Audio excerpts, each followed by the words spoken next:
David started here.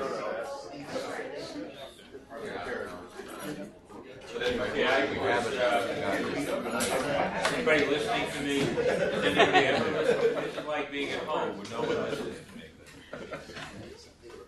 All right. I don't have any announcements for the community at large. Anything that I should know? You guys keeping me in the dark? All right. So Dave Naimi is going to give us a presentation today evaluating the adolescent with asthma. Are we doing enough?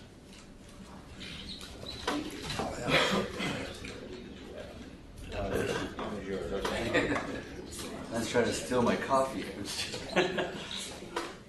All right, well, thanks for coming, everyone. Just a disclosure slide. None of this will have any bearing on this presentation. Just a quick outline of what we'll be talking about today. So why should we care so much about this? Why should we care so much about properly evaluating our teenagers with asthma? We'll also talk about the National Youth Risk Behavior Surveys and data from Washington State, and we'll talk more about what these are. We'll also talk about an oral abstract from this last year, which Matt Altman did an excellent job presenting at the Quad AI in San Antonio. And then we'll also spend a couple of slides addressing the legal concerns of asthma care providers in the context of adolescent medicine. A couple of slides will also be dedicated to tips on interviewing the adolescent patient and some teen perspectives. And lastly, a clinical scenario and then conclusion. So this is kind of an outline of what is to be expected. So why should we care? Asthma, as we know, is the most common chronic disease in childhood and adolescence, and one of the leading causes of school absenteeism. We know that our teenage patients don't. A lot of our patients, actually, all of them, probably don't take their medicines as much as they say they do. But in adolescent patients, I think adherence certainly has been shown to be lower versus younger children and adults. Another issue with teens is risky behavior. And we'll talk about how that's significant. So things like tobacco use, drug use, alcohol use is common in teens. And there is some evidence that risk behavior and depression, for example, can be associated with non-adherence to medications, poor treatment outcomes, and also risk of death. In regards to tobacco use, that's important, and we'll talk a little bit more about why in the next few slides. But adolescents who smoke are 3 times more likely to abuse alcohol and 8 times more likely to use marijuana versus peers who do not smoke. And there are some surveys in the U.S. suggest that we're not doing a great job when it comes to identifying and counseling our adolescent patients who do smoke cigarettes. And an important thing to keep in mind throughout this talk is confidentiality, right? So it's really important to establish that with our teenage patients, because if you're able to assure them confidentiality on a certain level, they're more likely willing to disclose sensitive information like substance abuse and to seek future health care. Some data from focus groups of teenagers with asthma, as reported by Wambold and colleagues in the Journal of Asthma, and other studies have shown that better adherence to asthma medications in teens is linked to a good long-term relationship with the provider. And adolescence is a time, as we know, of rapid growth. And a lot of these teens are really trying to find themselves, and it's a very important window of opportunity, I think, that we have as healthcare professionals and as asthma care providers to facilitate a smooth transition into adult-centered care, and for them to really be empowered and take better care of their own health and their own medication use. Some unique barriers to adherence in the adolescent. So, all of our patients have barriers, I think, to taking their medicines. But in the adolescent population, I think some of the things that might be more unique would be cognitive difficulty in following medical advice, social barriers. So the kid who plays football, he doesn't want to take his inhaler before football practice. He doesn't want to do that in front of his friends. And then there's a tendency sometimes for denial and underestimation of asthma symptoms. And in adolescents, we talked about how adherence is lower, but in the older adolescent population versus the younger adolescent counterparts, the older adolescents actually tend to have less adherence based on some of the studies that are out there. So we kind of spent a few slides on why should we care so much? Why is this so important? We'll talk about the National Youth Risk Behavior Surveys and what those are, and some data from Washington State. The National Youth Risk Behavior Survey was done in 2011. It's actually done every 2 years. I don't know if any one of our younger folks in the audience remember taking an exam in high school. I do. I don't know if it was this one, but I took an exam, not an exam, but a survey, I should say, like this, where they asked about smoking and drug use. So it occurs in grades 9 through 12 every couple years, and they look at behaviors that contribute to unintentional injuries and violence, sexual behaviors that contribute to unintended pregnancy and STDs. They look at alcohol and drug use. They ask about tobacco use, unhealthy dietary behaviors, etc.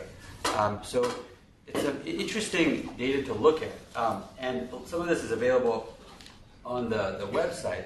So I picked some of the information that would be relevant to us in clinical practice, and this would be an important piece of information. So of all of the high school students that answered the survey nationally, 23% stated that they were ever told by a doctor or nurse that they had asthma. 11.9%, or nearly 12%, stated that they were ever told by a doctor or nurse that they had asthma and still have asthma, so defined as having current asthma. And when you're looking at drug use, as far as cigarettes go, about 45% stated that they've ever tried cigarette smoking, even 1 or 2 puffs. As far as students who have ever smoked at least 1 cigarette every day for 30 days, so whoever smoked cigarettes daily, about 10% reported that they did do that or have done that. What about current cigarette use? 18% smoked cigarettes on at least 1 day during the 30 days before the survey. And cigars, I mean, I haven't seen that as much out here, but I know in urban Philadelphia, some of my patients would smoke Black and Milds once in a while. And so it's an important thing to ask about. Smoking cigars, cigarillos, or little cigars, 13% said that they did that on at least 1 day during the 30 days before the survey. This is just tobacco in general, looking at current cigarette use, current smokeless tobacco use, or current cigar use. So all of those combined, and about 23% stated that they currently use these things. Now, it kind of jumped up there, didn't it? So we're talking about alcohol now, right? So these are a report of 9 through 12th graders who have had at least 1 drink of alcohol on at least 1 day during their life. So they've tried it, 70%. 38.7% state that they've had at least 1 drink of alcohol on at least 1 day during the 30 days before the survey. Binge drinking. Maybe I was a nerd in high school, but I didn't really start drinking until I was joined a fraternity in college, right? So 22% stated that they have had 5 or more drinks of alcohol in a row within a couple of hours on at least 1 day during the 30 days before the survey. Some interesting information. I think when we're talking to, we're in the room and we're talking to the clean-cut teenager in the room and the parent who seems happy, asking some of these questions are important. A lot of our patients may try smoking cigarettes or drinking alcohol, but it's an important thing to find out, as is marijuana use. And about 40% of respondents to the survey stated that they used marijuana 1 or more times during their life, and 23% stated that they used marijuana 1 or more times during the 30 days before the survey. So that's the end of, I think, some of the charts, except for this last one, which I put this in there because I thought it was interesting. About 10% said that they smoked a whole cigarette for the first time before age 13 years. So good information to know. So this is kind of a summary of the key statistics. I actually looked at this information and thought, well, how has this changed, since I was in high school? I graduated in 1993. This went back to 1991. And when you're looking at current cigarette use, 18.1%, and that's currently. However, it was 27.5% in 1991, and you've seen kind of a trend decreasing. So that's good news. As far as current alcohol use, it has gone down as well. It was 50.8% in 1991 versus 38.7% now. And current marijuana use has really gone up and down. And 1991 is about 14.7%. In 1993, 17.7%. And since then, it's really gone up and down, maybe peaked about 26, 27%. Now it's 23%. So good to know. This slide is just a slide from data from Washington. Do you have a Yes. breakdown of marijuana use by state? That information is probably there. And we'll talk about, I don't know if I have a slide on Washington State specifically, but they don't break it down. They do break it down by state, but you have to look it up individually. It's a good question. And so that does bring up an interesting point based on the laws in Washington State. We'll talk about that briefly. This is a slide we're not going to go through every bullet point here. I really left it kind of busy here, more for the sake of interest and information. But the rates of underage drinking in Washington State have decreased. And looking at the last bullet point, which I find interesting, since 2008, it says about 20,000 more youth in 8th, 10th, and 12th grade report that their parents talk to them about not drinking alcohol. And they state that parents are the number one influence on their children's decision about alcohol. So good news that rates of underage drinking have decreased, as have rates of cigarette smoking in Washington State. So they have also decreased, which does parallel data from national surveys. How do you interview kids to get them to answer this honestly? Well, it's one of those things where they send the survey out, and you're right. I mean, then that's one of the barriers of this survey. I mean, some kids, even if they're given that assurance of confidentiality, when you take the survey, you don't necessarily have your name on it. If I remember correctly, you just fill out the bubbles, and they make sure that every student gets one survey, and that's in that sense it's confidential. But you're right. I think they might be still less willing to disclose that.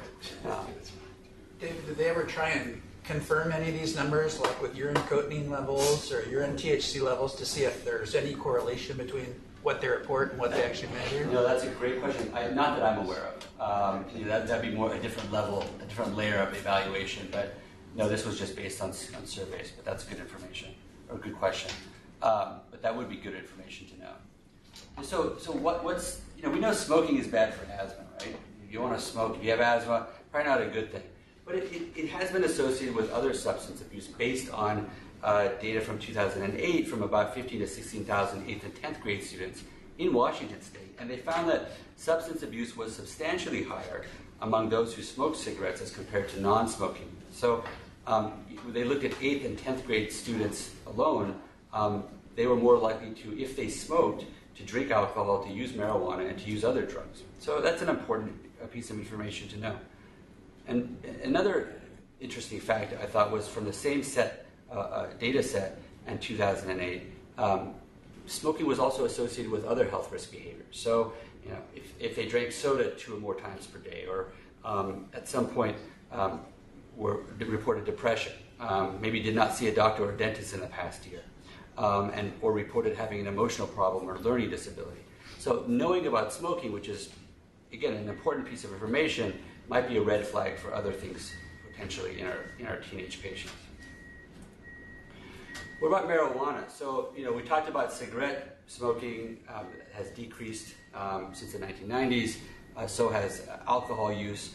Marijuana use, as far as nationally we talked about, that's kind of gone up and down and has maybe increased when compared to 1991 or 1993. And in Washington State specifically, use among 12th graders increased from 23 to 26%, whether that's significant or not. But generally, fewer students seem to believe that marijuana is a great risk. So, on the website they state, well, as perception of harm goes down, drug use increases. And, we do have to, Fatima did have a question about Washington State, it's an important question to ask us, how will this change in our marijuana laws, whether you believe in it or not, or whatever your political beliefs are. We have to sit there and think about how does that change the perceptions of our teenage patients and our adult patients, for that matter, and how do those perceptions maybe alter rates of use? Are our patients going to be using this more, and should we be more aware of this and ask our patients, adult or adolescent patients, more regularly about marijuana use? Some examples from quotes from my teen patients with asthma. One of them I remember, and these might not be direct quotes, but one of them said, marijuana is safe, it's natural. And this other kiddo, he wasn't smoking weed at the time or smoking marijuana at the time, but we had talked about it, and he said, is weed good for asthma? He heard it's good for a lot of things. He was just curious whether it was good for asthma or not. And clearly, if you're smoking something, regardless of if that smoke is quote unquote natural, it's not going to be good for your lungs. So again, an important thing to note, and it'd be interesting to see how these perceptions change when we look at these surveys down the road in the next several years. So we talked about smoking, we talked about potential health risks that it could be associated with, we talked about it could be associated with alcohol and marijuana use, but what about patients with asthma? So Bruce Bender, who's done a lot of good work on adherence in adolescent patients and looking at risk behavior, etc., he looked at data from the 2005 Youth Risk Behavior Survey, and in the 720 adolescents reporting current asthma, he found that depressive symptoms, cigarette smoking, and cocaine use actually occurred more frequently than in youth without asthma. So it kind of boggles your mind, right? If you have asthma, you think that teenagers or adults, might be less inclined to smoke cigarettes. But this could potentially be in line with data from other chronic diseases in teenage patients where it could be potentially a coping phenomenon where they're now trying to find an outlet, and maybe drug use or cigarette marijuana use might be one of those things that they might do more frequently. Some data from Europe from an HBSC study, I should say, in 2001-2002 also found that adolescents with diagnosed asthma are more likely to be daily smokers than non-asthmatic adolescents. And similar data from Sherry Everett-Jones looked at the 2003 National Youth Risk Behavior Survey, and they looked at drug use among high school students with and without asthma. They actually looked at inhalants, which I didn't have any data on the 2011 one, but they looked at high school students with current asthma using cigarettes, cigars, marijuana, and inhalants at rates equal to, and actually when you look at the paper, in many cases greater than high school students without current asthma. And just a little point here underneath the white part here, these findings indicate that healthcare providers should query their adolescent patients with asthma about cigarettes, cigar, marijuana, and inhalant use. So that's a good segue into what we'll be talking next. Is the oral abstract, which I mentioned. Matt Allman did an awesome job presenting, a great job presenting this a couple weeks ago. This abstract we'll get into in a little bit more detail. So Matt was on the abstract, I was on the abstract, Andrea Apter, who's my mentor at Penn, and while I was at CHOP, and Ken Ginsberg, who's in the Division of Adolescent Medicine at the Children's Hospital of Philadelphia. Last spring, I decided to send out this survey. I don't know how many of you got a survey on adolescents and asthma. You guys remember that? It went to all Quad AI members. Does anyone remember that? Show of hands? No? Oh, sure. All right, someone raised their hand. All right. So, it asked about adolescents with asthma and your interactions with teen patients. It was a 10-question survey. And so this was, the rationale behind doing this was really echoes what we just talked about in the earlier slides, that among asthmatic adolescents, adherence to medications is poor, but while risky behaviors such as tobacco and drug use is common, and to address these issues, effective patient-provider communication and trust are necessary, and may require interviews both with and without the parent in the room. So the goals of this very simple survey were twofold. To number one, interview their adolescent. Did asthma care providers, do we interview our adolescent patients without a parent present in the room for at least part of the time? And number two, do we as asthma care providers verbally ask our teenage patients about tobacco use, drug use, and alcohol use? So this was a very simple online 10-question multiple choice survey emailed to Quad AI members via SurveyMonkey. I just spoke to Steve Folstein at the Quad AI, and they approved it and they sent it out to everybody. And the reason I asked was I was going to give people a hard time because the response rate was 12.7%. Initially, I thought that wasn't very good, but based on what Steve Folstein described, he said that's actually pretty good for surveys of this nature. So a response rate of 12.7%, not bad. So we'll go through each question briefly. The first question was, do you treat adolescents with asthma in your practice? And if you do not, or if you did not, then you were just prompted to end the survey. If you did, then you moved on. What specialty do you primarily practice? So these were all folks like us, allergists and immunologists. Question number 3 was, what type of training have you completed? Majority of respondents were physicians, some nurse practitioners, a couple of physician assistants. Question 4 was, what type of residency did you complete? A small majority were pediatricians or pediatric trained. The rest were internal medicine, and there was a few family practice and some that were not applicable, which I'm assuming were maybe the NPs and PAs. The question 5 was just to evaluate, well, if you do see adolescents in your practice, how many approximately do you see? And a majority saw up to 20 per week, adolescent patients with asthma, up to 20 per week. Question 6 was, this is really the main part of the very basic questionnaire, or the survey, I should say. How often do you dedicate at least part of the patient visit to interviewing your adolescent patients with asthma without a parent present in the room? At least part. And most people said that they rarely do this, less than 25% of the time. And one reason to send this survey off was I don't do it as often as I should either. And so it was interesting to see this. What percentage of the time do you or your staff verbally ask your adolescent patients with asthma about cigarette smoking? And a good chunk said, greater than 75% said, well, or I should say, sorry, 50% said, yes, we do it 75% of the time or more. And about a quarter of the respondents stated that they don't do it very often, so about less than 25% of the time. Question 8, what percentage of the time do you or your staff verbally ask your adolescent patients with asthma about alcohol or substance abuse? And when it comes to alcohol or substance abuse, a majority don't do it very often, don't ask about this stuff very often. So if there are times that you do not interview your adolescent patients, why is that? And when you don't interview them alone without a parent present, what is the main reason? One of the main reasons was not enough time. Other reason was, didn't want to upset the parent. One other reason was, do not want to make my adolescent patient feel uncomfortable. Do not believe it is beneficial to speak to my adolescent patient alone. A small subset of patients or respondents said that. And some folks just said, look, we don't know. We don't know the reason. And there's, a small group that just says, well, that question does not apply to me because I always dedicate at least part of the visit to interviewing my teen patients with asthma without a parent present. And then we allowed a write-in answer at the end there. And the write-in answers had various reasons. There was a few themes within the 91 participants that responded to the write-in answer. And one of the main themes was medical legal reasons. They didn't think that was appropriate or legal. They thought that the patient was a minor and needed a parent to be in the room. Maybe some folks may have misunderstood the question and thought that the patient is maybe the teenagers coming to visit only by themselves. But medical legal concerns were one of them, and 5 of them felt that this was the responsibility of the primary care doctors and not our responsibility.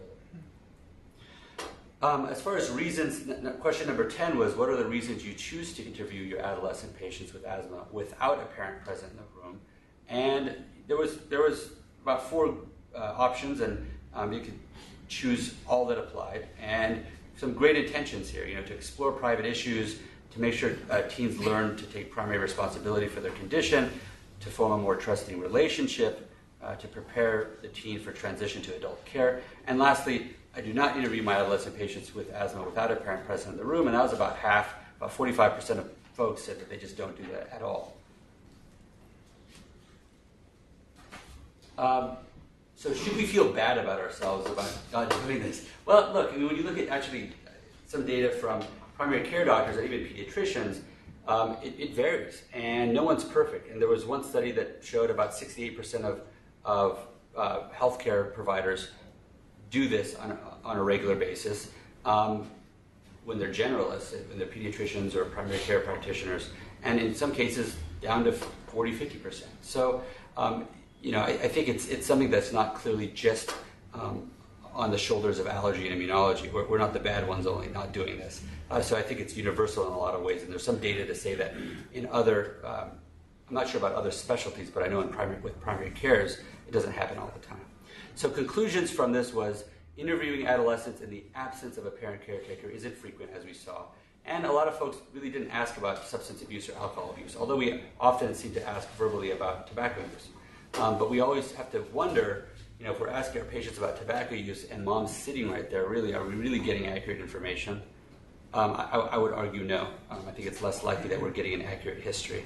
So when you have the parent step out of the room on at some point during the visit, you're able to communicate better with the adolescent, obtain a more accurate history, ask about adherence and risk-taking behavior, and allow teens really to take ownership of their own health and facilitate the smooth transition that we've been talking about. So is this a lost opportunity when we see a patient as a visit and we don't really speak to that teenager alone at some point? The reasons we don't do this are clearly not enough time. We're all busy. I've been busy during the week, during a busy day, and you might not have the time to do that. But I think at some point, at least when the patient follows up, we can possibly make it a point to do that. It is kind of awkward, right? How do you approach this? Go ahead. Do you ever use a written questionnaire instead of verbal interview, or are they lumped together? I have a written. We have like an HPI form that they fill out, but the question is who's filling it out. And if I was 15 and I smoked cigarettes, I'm not going to write it down and say yes, I smoked cigarettes in front of my mom. So the question is that accurate or not, right? And so I think you're really going to get more accurate if you have the parent step out at some point. And we'll talk about how to do this. And just ask the 15-year-old, have you ever tried cigarettes? Do you smoke cigarettes? And that's the only way we're really going to get accurate information. But that still doesn't guarantee it. So the questionnaire didn't count if it was a written statement versus a verbal one. Exactly. In my survey, the way I phrased it was verbal inquiries about substance abuse or cigarette use. Exactly.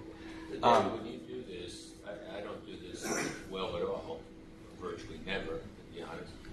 How do you ask the parent to leave the room without it being awkward for all parties? What's your technique? So the question is, how do we approach this and have the parent leave? And we'll talk about that in the next few slides, I promise. So we'll get to that as far as ideas on how to approach that. It is an awkward situation, and you don't want to upset the parent, you don't want to make the patient feel uncomfortable, and there is some lack of understanding about confidentiality laws that are potential barriers to not doing this, or barriers to doing this, I should say. And there's some lack of training maybe in pediatrics and adolescent medicine. I know as a pediatric resident, it was really hammered into our mind that if we have a teenager, it might not apply directly to our case, but if you have a 13-year-old girl who comes in with belly pain, you need to ask the questions. And we often have the parents step out at some point so we can speak to the teenager on our own on some level. So that's part of pediatric training, is with our adolescent patients, we speak to them alone at some point during the visit. Now, does it happen all the time? No, I don't think it happens all the time, but it should happen. So going down the list as far as the outline goes, we talked about the oral abstract. Now we'll address some of the basic legal concerns. We'll talk about what Len asked about, tips on interviewing the adolescent patient and having the parent step out, and just a slide or two on teen perspectives. So addressing legal concerns, I think the gist of this is that, it's actually very clear. If you can maintain confidentiality with your teen patients, with exceptions. So if there's situations of abuse, if they're thinking about hurting themselves or others, those are cases where you cannot keep things confidential. And there is variability between states when it comes to things like reporting STDs or sexual abuse, statutory rape, pregnancy, abortions. Those things hopefully do not apply to our practice, and thankfully do not. We're really asking about substance abuse mainly. But in those cases, you're able to keep these things confidential and maintain that privacy for that teenager. So isn't this the primary care doctor's responsibility? Well, yeah, it is. But I think as asthma care providers, we might see our patients every 3 months, every 6 months, more often than their PCP. And all of a sudden, you ask, when was the last time you got your shots or your flu shot? And says, I never see my primary care doctor. We come to you often. So that's an important piece of information to know that, our patients, maybe they don't have PCPs and they actually see us more often. So maybe we are the ones who have the opportunity to be able to do this for them and speak to them alone. So some tips, and we'll go through this for a few slides here. You want everyone on the same page. And the whole concept of this is not to kick the parent out and not have them involved. That's the last thing that you want to do. You want to have the parent involved at the onset. And discuss confidentiality, and we'll talk about how to actually do that but you really want to define the circumstances of confidentiality. So if you tell your teenager, well, anything that you tell me is confidential and I won't tell anybody, well, that's not true, right? So you're at risk of ruining that trust relationship, because if they do tell you something where, Johnny's going to go, he's talking about he has a gun and he's going to do something about the gun this evening, well, you can't keep that confidential, right? You have to tell somebody about that if they're harming themselves or others. And so you have to explicitly define the circumstances under which privacy or confidentiality must be broken. And the key is, if you're talking about this, you need the parent present in the room, and you want the parent to agree to this social contract. I should say, with the teenager present. In other words, the adolescent is more likely to trust the process if the parents hear your commitment to privacy to the teenager, and the parents agree to it in the teenager's presence. And clearly serving with respect without judgment, and it's really a mutual trust, not just between you and the teenager, but also you, the parent, and the child.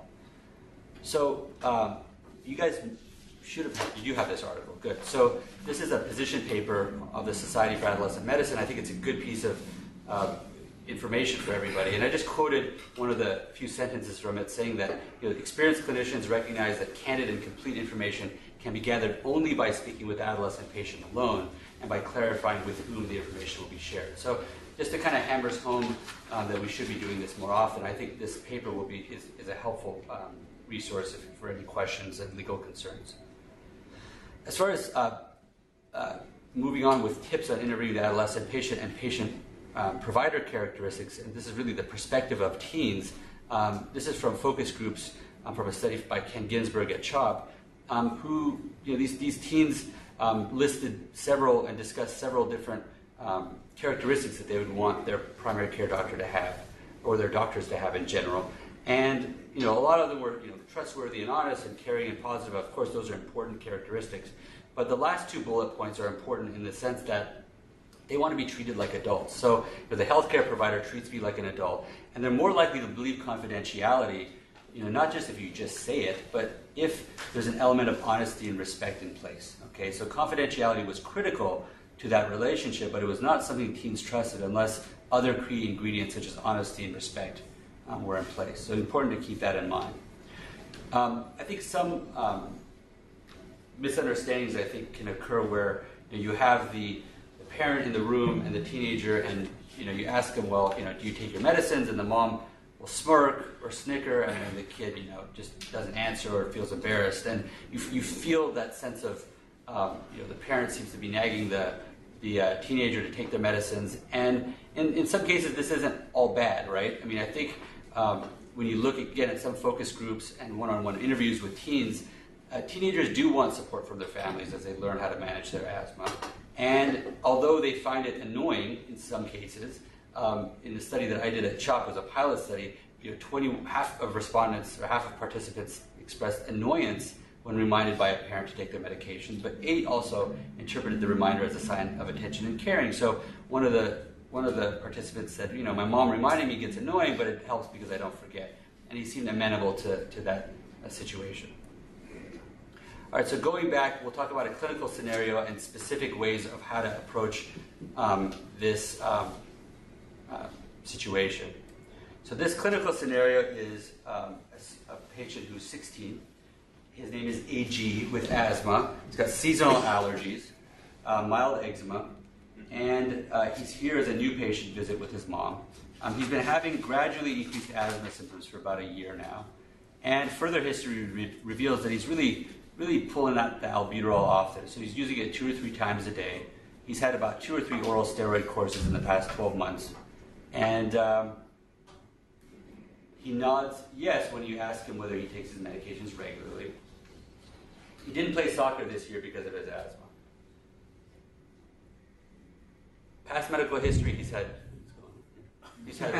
one hospitalization 12 years ago for asthma. Yeah. And his 10th grade, doing well in school. 1 dog, no smoking's reported. He occasionally coughs, mild rhinitis, dry skin on the review of systems. He's on fluticasone discus, 100 micrograms BID. He's got his albuterol MDI, as we know. He's on Zyrtec PRN for seasonal allergies.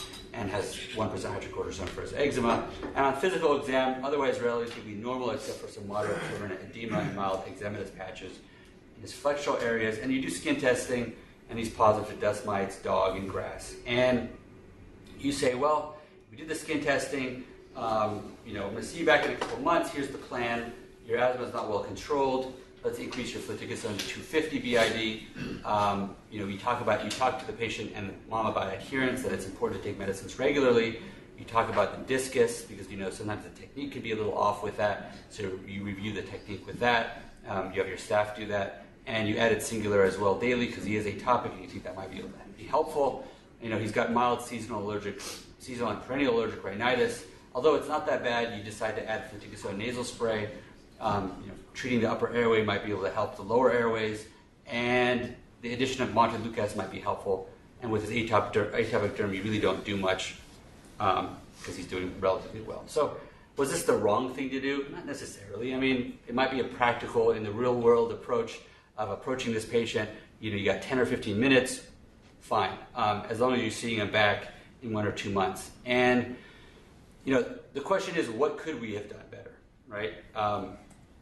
Did we speak to him directly? So when we were in the exam room, look, a lot of us, depending on the age of the teenager, you have to assess this. So if it's a 13-year-old versus a 16-year-old, you might be more apt to, if they're 13, to talk to the parents, depending on the maturity level of the teenager. So there's a lot of these other variables that we should keep in mind. But the 16-year-old, did we speak to him directly? Did we make sure that he knew that we're speaking to him, right? These are basic things, I know, and things that a lot of us, I learned in medical school, but I think in a practical day when you're busy, you sometimes forget about these basic things. And making eye contact is very important. It was mom answering for him. When you were asking the question to AG, did mom take over and start answering? So it's important to always redirect and keep asking the teenager and making sure that they're on board with you.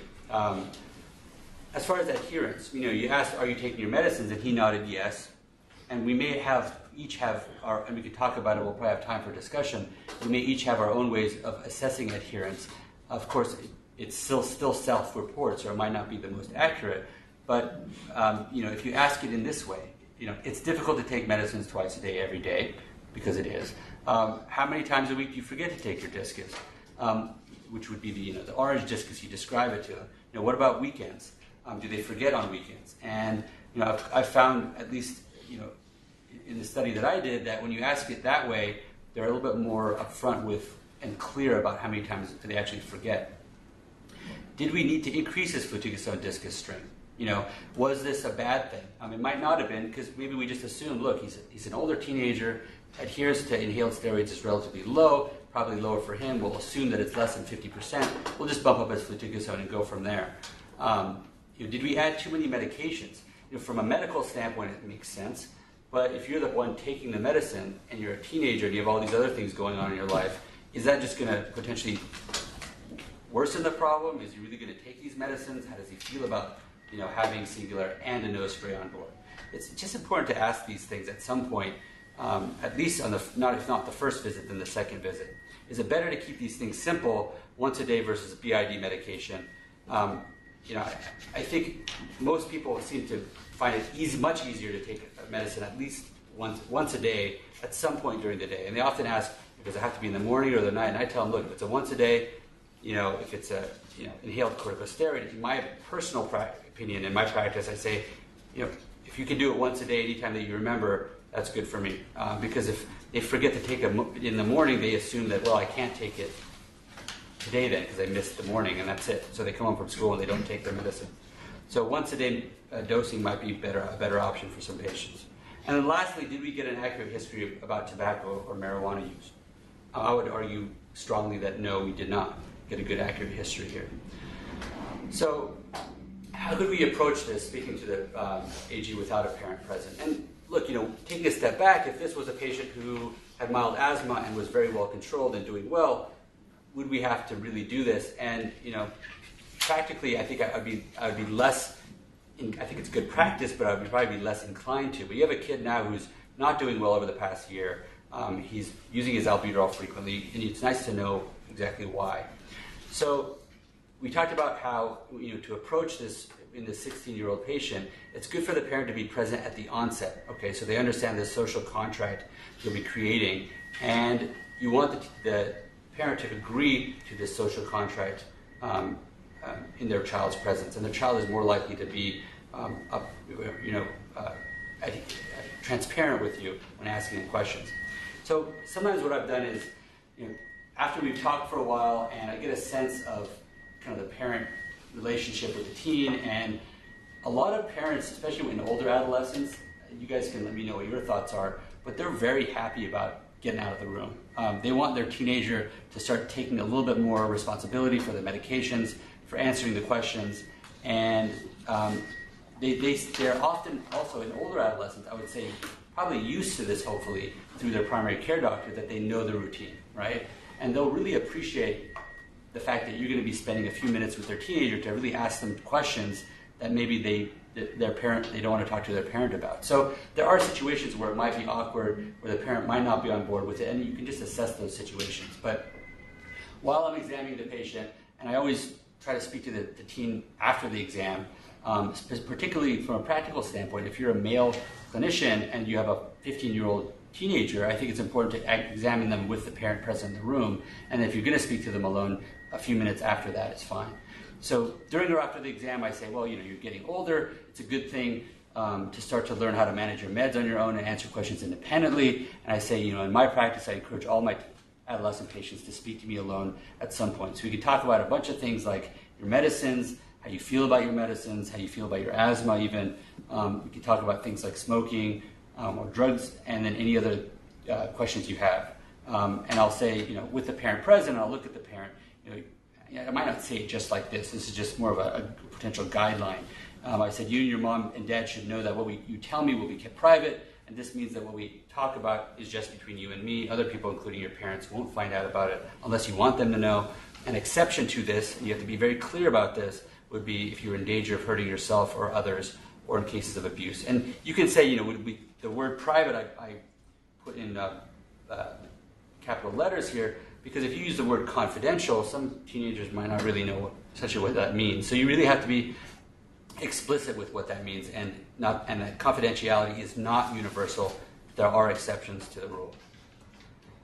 So you spoke to him for about 4 or 5 minutes, and you got some good information. Of course, this is I made this case up partially, but now you find that he smokes weed 1 or 2 times a week with his friends on the weekends. He thought it was safe, it was natural. He started smoking weed 18 months ago. He's tried cigarettes and might smoke 1 cigarette a week. He doesn't really like it. He's tried alcohol a couple times but doesn't like it. We asked him about the fluticasone viscous. He just doesn't seem to like the powder, the way it feels in his mouth. He doesn't really like that. He's fine with having asthma. He just has to deal with it, he states, and forgets to use his discus on the weekends and 1 full day per week. He also forgets the evening dose. He's just tired. He goes home and does his homework and just brushes his teeth and goes to bed. He always forgets. He doesn't want to be on a lot of medications. His mother does not know he smokes weed, but knows that he's tried cigarettes and alcohol a couple times. He enjoys school and is getting good grades. So overall seems to be a good kid. He's well adjusted. He has a good relationship with his parents and does want them involved in helping him remind him to take his medications, and he's fine with that. But he's somewhat bothered that he did not participate in soccer this year because of his asthma. So we talk about this window of opportunity, and this is, I have several patients that this could apply to, and it's, we won't know this information if we don't ask. So follow-up questions that you could ask him, when he's in the room, you could say, well, look, AG, if smoking weed was bad for your asthma, would you stop it? Do you want to try another controller inhaler to replace fluticasone, perhaps a once-a-day dose? If you can let, I would say, any patient, and particularly teenagers, at least have a say in what they like and don't like, and take part in their own medical choice and what medicines they're going to be on, they might be more likely, possibly, to take their medicines. And it's really a sign of respect from the clinician to the teenager, I think, and I think it'll establish a stronger relationship in that sense when they can actually tell you what they like and don't like, and then choose a different inhaler. How do you feel about telling your parents about the fact that you smoke weed? We should always encourage parental involvement in all of these cases, and encourage them to speak to their parents. We want the parent involved. We always have to remember that. If you could, would you want to play soccer again? So we could start using this, or not using it, but you could start talking about soccer and as a segue into reminding him that smoking weed is bad and it's probably not good for his asthma, and therefore is translating in him not being able to play soccer. The way this changed management, I think, was profound in this case. Now we're able to actually discuss marijuana and tobacco use, encourage cessation and parental involvement, discuss the importance of adherence to inhaled steroids. You can also brainstorm ways for him to remember to take his inhaled steroid. And look, it's hard as a teenager, I think, in these situations to talk about these things. And you can give him positive reinforcement and say, look, it's hard to talk about these, but I'm really proud of you for telling me this stuff. And reiterate your policy of privacy for him. And say, okay, now we're going to bring your parent back. We're not going to talk about the weed part, but we'll talk about everything else and talk about how we're going to simplify your medicine regimen and go from there. Will this take time? Yes, it takes time. Again, can we do this with every teenage patient we see on the first visit? Maybe not, and it might feel more awkward the first time. So maybe make it a note that this is what you'd like to do in your practice the second visit, and do it the second time you see patients. And I think particularly for our adolescents with asthma who are not well controlled, who are on daily inhaled corticosteroids, I think it's an important approach. So this is my little slide of preaching about, the wise clinician will listen, establish trust, etc. All of the things that we talked about. And I think that, I'm really fascinated by qualitative research. Again, I've only done one study which was like this, which was both qualitative and quantitative. And when you ask the questions, these are just a few quotes from some of the patients in the study that I did several years ago. But it's really interesting when you ask them questions, what they'll tell you. When you're able to understand, adolescent belief processes and know what's going on in their mind, it's really satisfying, I think, from a clinical standpoint, because I think it can really change how you approach your patients and really effectively manage their asthma, I think, in a better way, and really understand where they're coming from. And so I think when you ask the questions, you really can get a lot of information in return that will be helpful in clinical practice. I think that's about it. We can open it up for discussion. Frank. Just a practical point. Back to your case. Let's just say the 16-year-old says, there's no way I want my mom to know about the weed. Yeah. How are you going to document this? Or if you don't, keeping in mind the mom can say, I want a copy of the chart from today. Yeah. How are you going to remember, I suppose, if you see the kid enough? Right. How do you deal with that? Well, so there's always, I ran through scenarios in my head. I haven't run into anything like that thus far, but there's that conundrum of, we have electronic medical records now, and it's well known that in adolescent medicine, that is a concern for privacy, right? So if the parent says, we want to get AG's charts, and we're moving to California, so we want to take his stuff and take it down to California, the parent might have access to that. So, I think that I try to prevent that by just making sure that the parent is on board with the whole social contract that we're talking about, and understands that there's private information in that medical record. So it's a sticky situation, and there's always a risk of potentially breaking the teenager's trust when that happens. Legally, though, if the parent comes up to you and asks, what did AG say to you in the room? Hopefully they won't, because they've already agreed to that privacy policy with the teenager present, and you do that to prevent that sort of situation. You can say, look, I can't necessarily, I'm not obligated to tell you. I promised, AG that this would be private between him and I, except in certain situations. So there's certain ways around that, but look, if the parent says, I want to look at the chart, technically the kid's a minor, he can't, I'm not sure exactly that that's correct, because with our electronic records, the parents are locked out after the kids are 12. Oh. They can't get the record at That's all interesting. without the child's permission. And that's, at every clinic, then they have a great policy in place. Because once the girls can get birth control without their parents' permission, Yes. then they're no longer allowed to access their chart. Yeah. Is that universal, or is that state by state law? There's some state-by-state laws, but I think it's not. I don't think it's universal. There's certain clinics that I'm aware of that maybe they can't guarantee privacy for their teen patients, but the Everett clinic clearly you're saying that you have a policy where it locks the parent out.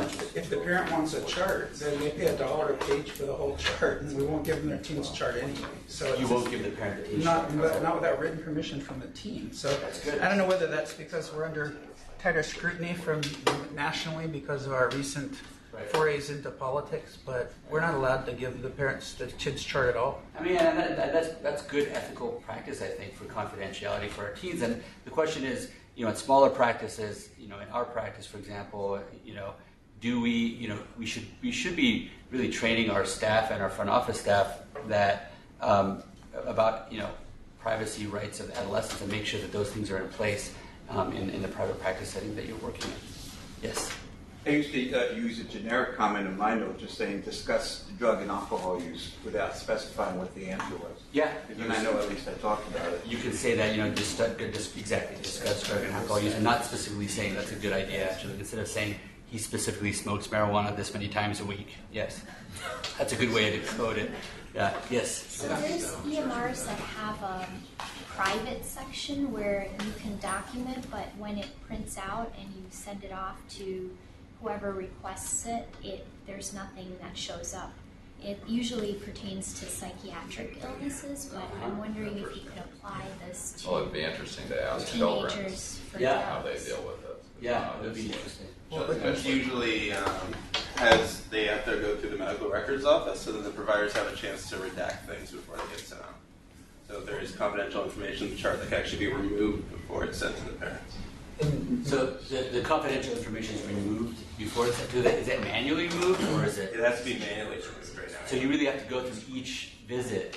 That's yeah, tough. for some of the really complex kids, it gets really difficult and Exactly. things can be missed. And that's the conundrum, right? I mean, that's what a lot of institutions are kind of running into is trying to protect that privacy. It's not always cut and dry. I think it's kind of a hard.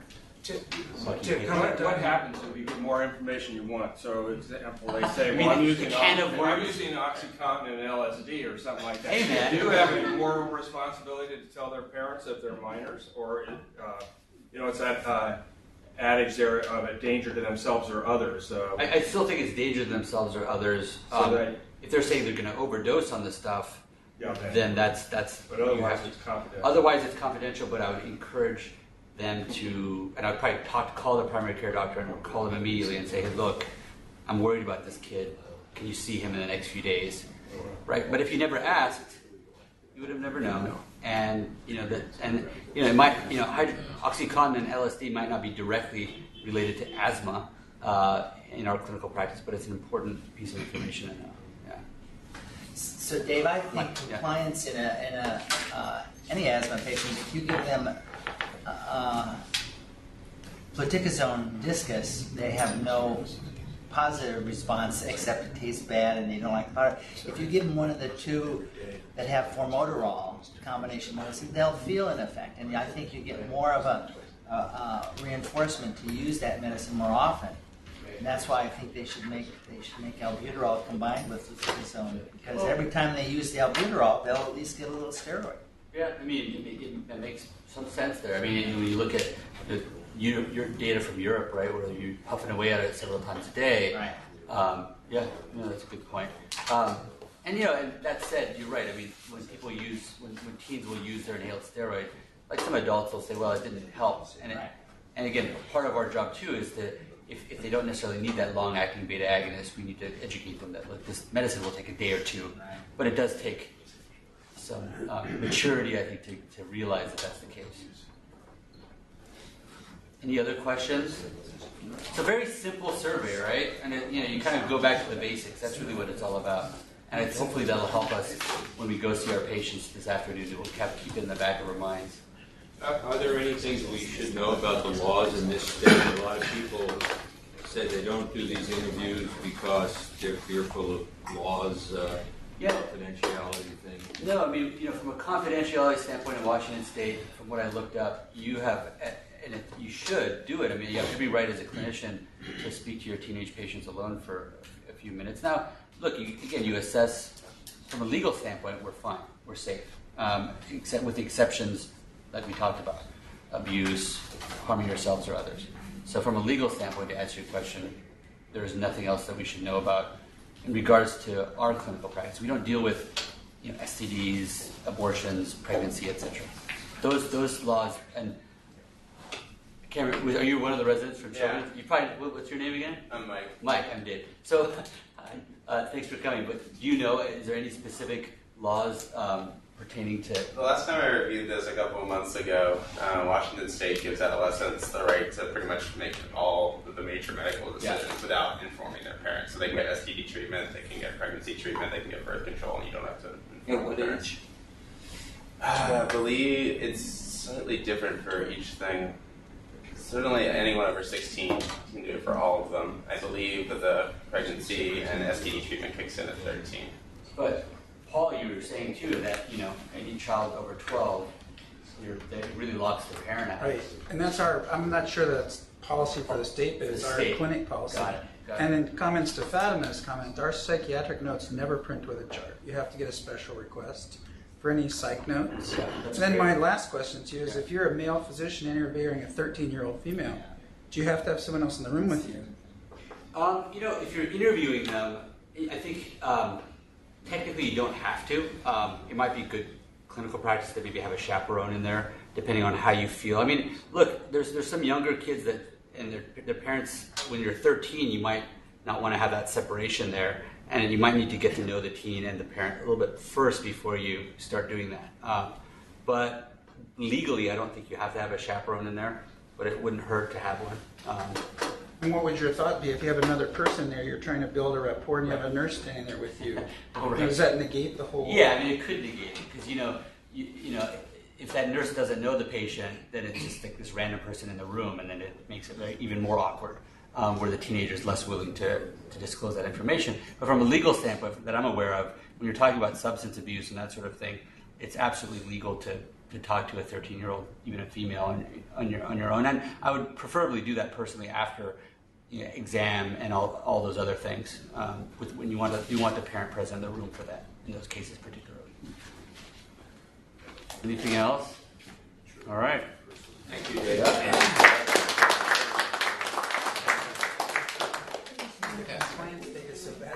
I never imagined how